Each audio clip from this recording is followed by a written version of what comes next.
to Karate Kid Master Dojo. This is Master Craig. Hello everybody, how you doing today? In case you're joining us for the first time, I am Senior Master Craig Recca. I'm a 6th degree black belt in the Universal Martial Art, a 5th degree master in the Taekwondo martial art, and I'm a brown sash in Kung Fu, and I've been training for over 2 years in Kabuto weapons. And I'm here today to discuss the teachings and trainings inside the Karate Kid universe, including the Cobra Kai Netflix show. Now, today's example is brought to us by the Cobra Kai show, in which Daniel LaRusso is teaching his Miyagi-Do students about the training methods of Sho-Chu Geiko and Kan Geiko, which is both hot weather and cold weather training methods. Now, we'll be talking about how to master both of these extreme weather trainings and how to do work in them in today's podcast. Now, in a previous podcast, we had discussed the Sho-Chu Geiko in detail and also the Kan Geiko separately in detail. But today's podcast will be talking about the generality between them in the topic called Master of the Elements. Now, some personal history on this and very recent news. I've been working on the build out for my new studio. Unfortunately, I did not get the HVAC working before the cold weather hit Michigan. So most people would simply put projects on hold and wait until spring. They do this a lot in colder weather, and they just kind of like hibernate, I guess.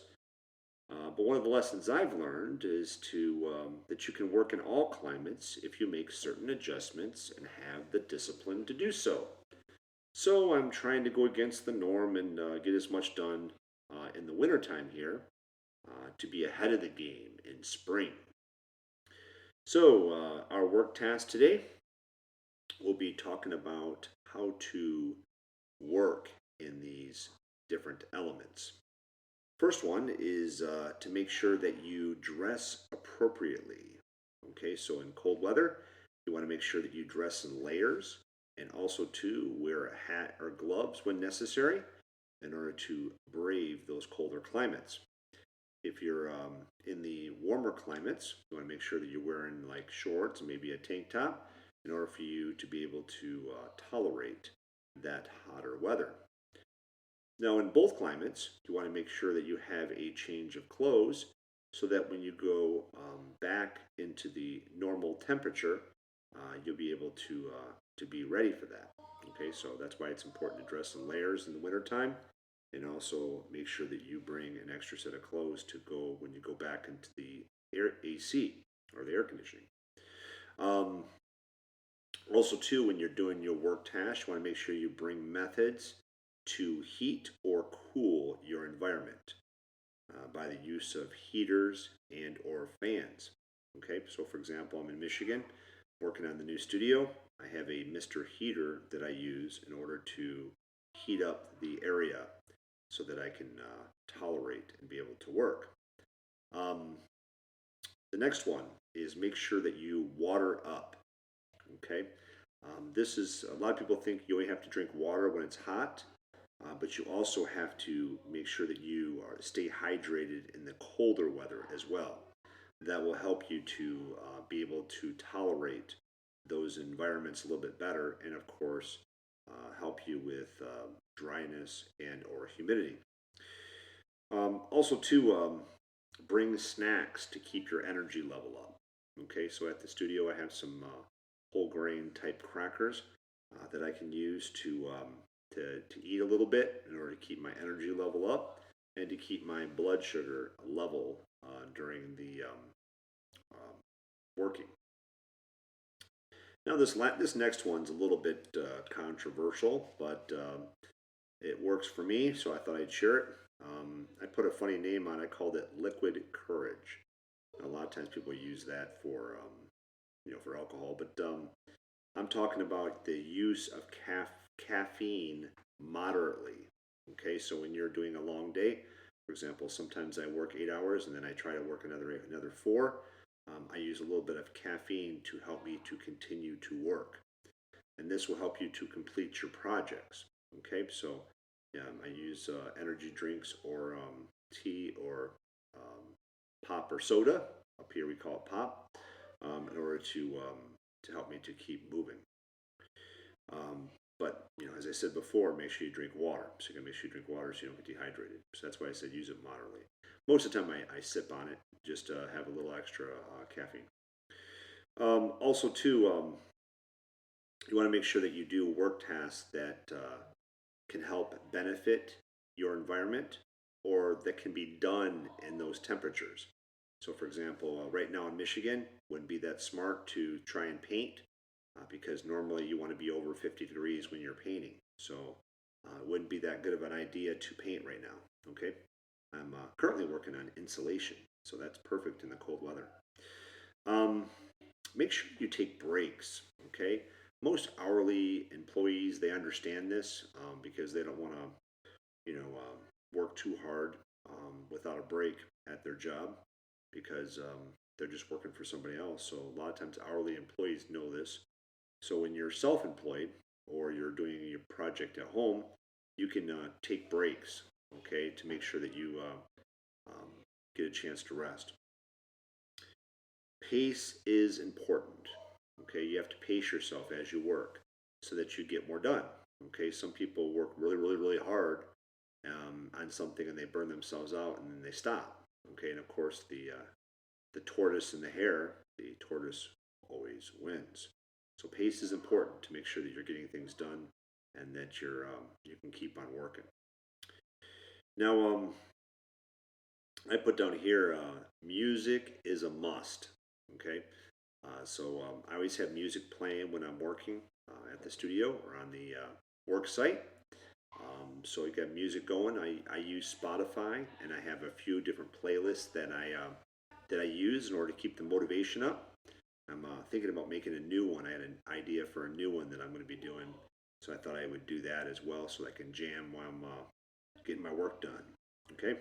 Now we talked about taking breaks earlier. Okay. Now what about the big breaks? Okay. So the big breaks is like when it's lunchtime. Make sure that you take a lunch, or if it's dinner time, make sure you go take a dinner. And I invite you to get away from the work site. Okay, so get away from the work site for a little bit, get a chance to rest, and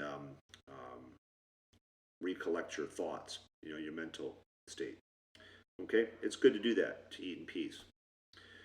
Also, too, you can make a run to Home Depot.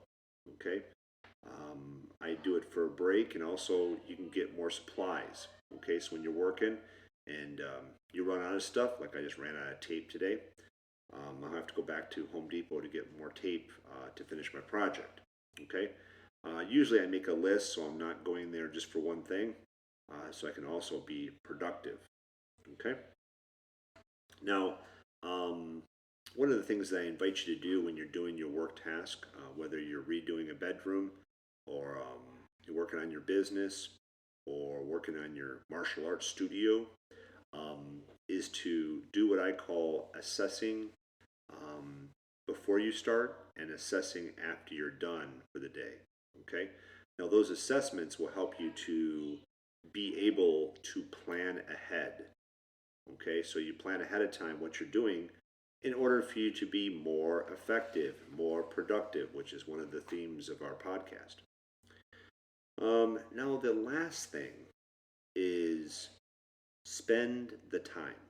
Spend the time. So when you're at the work site or the new studio or the place of business, you want to spend the time there. Okay, so make sure you spend enough time. Okay, while you're there, like sometimes at home, it's hard to figure out what's my next step. As soon as you get to the job site, you know what needs to be done. And then also too, there's little things that can be done. Like I'm going to go bust this out real quick. I'm going to do that real quick. I'm going to clean up this real quick. And you get a lot more things done when you just simply spend the time there. Okay, even if you sit down for a little bit, take a break, and you're like, I'm going to go clean that up real quick, and then I'm going to go do this real quick. Okay, and that could be the difference between a self-employed worker and a hourly employee. But I think there's a lot of similarities between both. So, anyways, as I said before, this can be done for adults who are working at home or at their place of business. This also can be done for kids. Okay, when you're doing a project, hopefully mom or dad gives you some projects at home to work on, and then you can use this to plan for school projects and also for work projects at home. Now, let's get down to the martial art practice today. Okay, we'll talk about the physical training first. One thing that I do first for the Masters of the Universe, Masters of the Elements, actually, the Masters of the Elements is to train in the hot weather with no AC. Okay, that's very important um, to get used to training in the elements. Okay, so also too, if you're in the north, you can train outside in the cold as well. Okay, in order for you to get used to those environments. And a lot of times for a martial artist, that's really important to be able to train in the elements, because then your body kind of makes adjustments to those climates a little bit easier. It helps you to function a little bit easier. Okay. Now, another training method you could try is you could, in the wintertime, you could train partially in the sauna and then partially out of the sauna. Okay, so that you get a chance to switch back and forth between those environments. Now, if you're in the warmer weather, you could just go outside in Florida, and it's like a sauna, and then go inside in the AC to get especially if you're not used to training in those elements, gives you a chance um, to get used to them a little better and stretch those times out. Um, Now, what to do when you're martial arts training in these environments? Patterns are perfect. Patterns are katas. Okay, they're perfect because you already have them memorized. You have a selection of them to do. Um, and in my martial art, I actually have some variations of the white belt pattern that a lot of the adults and kids can do. That so if they're just like a yellow belt or a gold belt, we have like 2 or 3 or 4 different variations they can do in order for them to stretch out their pattern set and give them a little bit more variety to work on rather than just doing the same one over and over again. Okay? Because I invite you to do it for 15 or 20 minutes, not just 5 minutes and then you're done. Okay? So you want to make sure that you do that for a little while. Okay? Now, as you're doing this, as you're doing the patterns or katas, you want to do them with no hesitation, but with flow. Okay? Kind of like Tai Chi. So you can do Tai Chi type movements um, in your patterns. Okay? And in fact, my previous students and also my future students, I've been in development with developing some more Tai Chi type patterns and katas in order to train a little bit more effectively with that kind of pace, especially for different age groups that are interested in that. So I'm working on that currently, and I will, of course, pass it on to you as it's completed. Anyways, moving on to the mental training. Now, a lot of times the mental training is just as important as the physical training on the martial arts. Okay, because we talked earlier about discipline. You have the discipline to do so. Discipline is when you're not comfortable. Okay, so when you go to these different environments, you're kind of get out of your comfort zone. Okay. Now, there's a little in the Cobra Kai. There's a little joke I have for you guys. When Daniel LaRusso is teaching the Sho-Chu Geiko and also the Kan Geiko, his daughter Samantha said, "Is there a Geiko that happens in a spa or at 70 degrees or at room temperature?" And it was just one of those jokes that she had said in the series because she was uncomfortable in the hot weather and also uncomfortable in the cold weather. Okay, but that's what Daniel LaRusso was trying to do. Okay, he was trying to get them out of their comfort zone for various reasons. Okay, first of all, to develop the discipline. Okay, because discipline happens when we're not comfortable, we're not in our comfort zone. Okay, also too, you can focus on your breath, focus on your surroundings. Okay, and focusing on finishing your work task that we described earlier or finishing your workout. Okay? And one of the things we talked about earlier was making sure you get enough water. So here's an example of it. Gotta stay hydrated always. Okay? Um, so focus on finishing your workout or work task. Okay? And I think we did a illustration of that earlier. If you set out to do a 5 or 6 pattern set, don't quit after the first pattern. Okay? So a lot of like youngsters will do that when they're doing their martial art workout. They'll do their pattern once. Oh, that's good. I'm good. Especially kids nowadays. Okay, attention deficit from all their endless stimulation from video games, phones, tablets, stuff like that. So make sure that you finish. Make sure you finish what you set out to do, so that you can be done with that work task or workout. All of this sums up into one thing, and that is to go against the normal. Okay? Go against the normal. Okay? And that's one of the things that I do a lot. Sometimes it can be starting. Let me see. That's what I'm trying to say here. Sometimes people don't like it when you go against the normal. But I think it's a valuable exercise to help you to be challenged and also for you to grow. Okay? And not just go with the flow all the time. Okay? Because you go with the flow all the time, then sometimes you don't end up with better ideas. Okay? You just go along with what the first person says, then that idea may not be a very good one. Okay? So when you challenge it, then you may end up having a better time than you actually thought. Like, so for example, let's say for example you're trying to figure out what to eat, like as a family, and someone just throws up something just as an offering. They say, well, why don't we go to Taco Bell, and then nobody else says anything, so we end up going to Taco Bell, and then everybody's like, well, I didn't really want to go to Taco Bell, and then someone else says, I didn't really want to go to Taco Bell either, and the person who mentioned it said, I didn't want to go either. I just mentioned it because you guys needed something to go to. So nobody wanted to go, but because someone mentioned it, everybody went. So that's one of the things, and that happens with friends, and that happens with family, and stuff like that. So just one example of how you can go with the flow and not really get what you really wanted. So, anyways, a couple things. First of all, one of the things that Anthony LaRusso, he was featured a lot in Cobra Kai Season 4.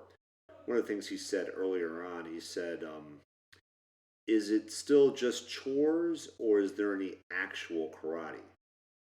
And then, of course, his dad, Daniel LaRusso, said, the chores are part of it. Okay? So that's really important. Sometimes in the podcast here, we teach about work tasks, and that helps to reinforce your martial art training. Okay, by giving you the discipline to see it out, and also the strength to be able to do it. Okay. Also, too, in order to fully learn any kind of martial art or Miyagi-Do karate, you have to unlearn your misconceptions about what constitutes training. Okay. So, a couple things real quick to wrap up. First of all, the technique of the week. The technique of the week is slow patterns or kata, okay, or Tai Chi type movement.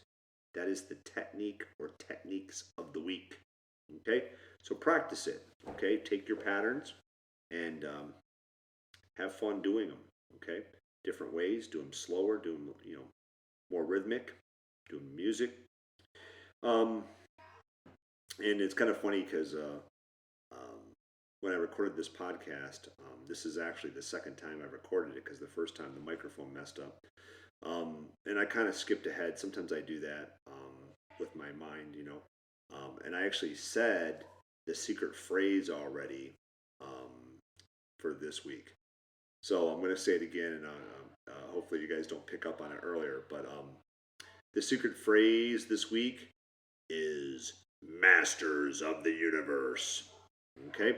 So that's the secret phrase. It's based on the He-Man cartoon that I watched when I was a kid, because they used to go, He-Man and the Masters of the Universe.